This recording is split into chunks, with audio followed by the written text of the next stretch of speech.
তারিখ আমাদের আগরতলা শহরে একটি জুয়েলারি শপ, সেই শপের ভিতরে একটি নতুন একটা ইউনিক একটা টেকনিক অ্যাপ্লাই করে একটি চুরি সংঘটিত হয়েছে। মানে আপনার একটি স্বর্ণ অলংকার আংটি চুরি হয়েছে।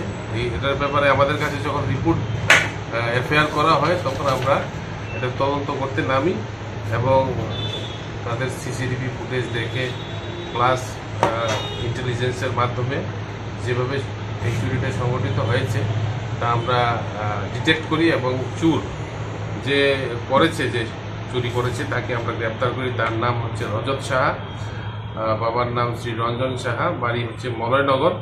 আর এই সম্পর্কে আমরা একটা কেস নেই, আমাদের ইসপিএস case number 80 under section 305A/313 BNS। এই সেকশনে আমরা কেস রেজিস্ট্রেশন করি এবং স্বর্ণ অলঙ্কারগুলি যেটা চুরি হয়েছে এটা উদ্ধার করি। কত টাকা স্বর্ণ? এটা একটা আপনার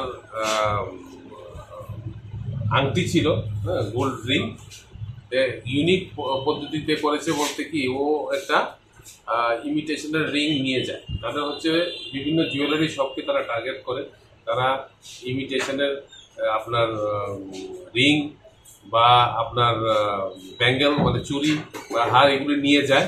নিয়ে গিয়ে আসল জিনিসগুলি যখন দেখে তখন এগুলি একটা কানিংলি তারা চেঞ্জ করে নকলটা রেখে আসলটা নিয়ে মানে চুরিটা সংঘটিত করে। আর সেই পদ্ধতিতে যেরকমভাবে করেছে আমাদের কাছে সিসিটিভি ফুটেজ আমরা কালেকশন করেছি সমস্ত।